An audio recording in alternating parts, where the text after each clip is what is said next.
How's it going, everybody? I'm Sam Lee, reading for writer Devin Rardrin, and welcome to Gaming Instincts. In Gotham Knights, Batman is dead, and Gotham City is crumbling. Left without their mentor and leader, the Bat family faces the challenge of cleaning up Gotham's streets and besting the Caped Crusaders' most nefarious enemies. This new Batman game wants to take this solid concept and turn it into a cooperative game while revamping the iconic combat system of the Batman Arkham series.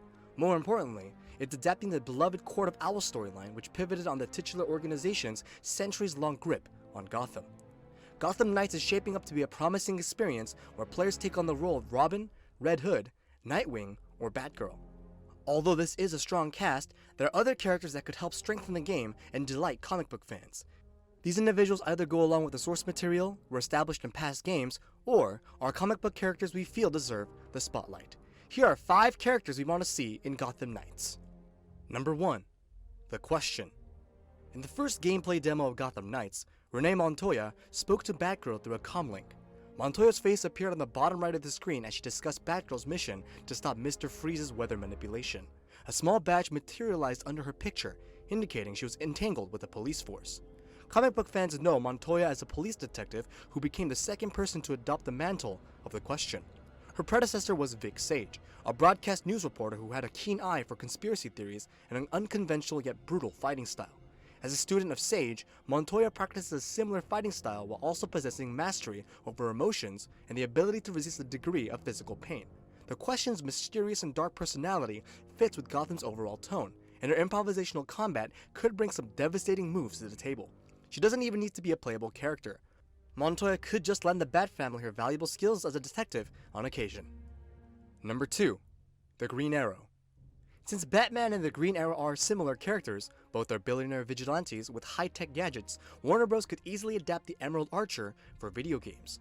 Though the CW's Green Arrow is a dark and serious version of the character, we're looking for a more comic-accurate, comedic personality.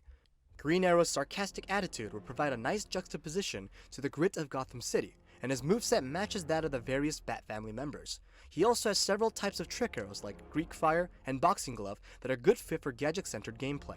In practical terms, it makes sense for Oliver Queen to travel to Gotham City after hearing of Batman's demise. He could be a 5th playable character, part of the supporting cast, or even a DLC character. Number 3. Calvin Rose. With Gotham Knights adapting the Court of Owls, the Talons are sure to make an appearance. Throughout history, the Talons served as the Court of Owls' nigh unstoppable assassins. They're strong enough to stand up against the Dark Knight and even trap him in a complex maze, completely humiliating Gotham's hero. However, one Talon named Calvin Rose managed to escape the court and deny their evil ways. Rose was on the run until news of Batman's strenuous victory over the court dragged him back to Gotham. While the Talons will serve as Gotham Knights' antagonists, it would be tempting to play as one of them. Calvin Rose gives Warner Bros. The perfect opportunity to make that a reality. It wouldn't be too far-fetched if Rose factored into Gotham Knight's story and became a playable character. His inside knowledge could help Batman's associates take down Rose's former masters. It doesn't follow Rose's comic book storyline, but Batman games were never afraid to take their own liberties with given source material. Number 4. Azrael. This lone warrior was an intriguing side character in Batman Arkham City and Batman Arkham Knight. In the former, Azrael was sent to Gotham by the order of St. Dumas to deliver a prophecy. As Batman doesn't believe in fairy tales, he shrugged off Azrael's assertion that Gotham would burn in flames. Later in Arkham Knight, Batman tested Azrael to see if he was worthy to take his place. Now that Batman is dead, Azrael can take over as Gotham's protector. The Dark Knight himself influenced Azrael's fighting style and is just as fear-inducing. Suffice to say, Azrael will help scratch the itch left by Batman's apparent absence. Just as intriguing, though, is Azrael's comic book background. Born as Jean-Paul Valley, he is a genetically modified assassin created by an extreme faction within the Knights Templar. Azrael once took Batman's place after his spine injury by Bane during the Nightfall story, but his bloodlust and massacres went too far. Azrael's presence could cause conflict among the Bat family and maybe even incite the wrath of the more brutal Red Hood. And finally, at number 5, the Batman who laughs. It's hard to imagine that Batman is actually dead.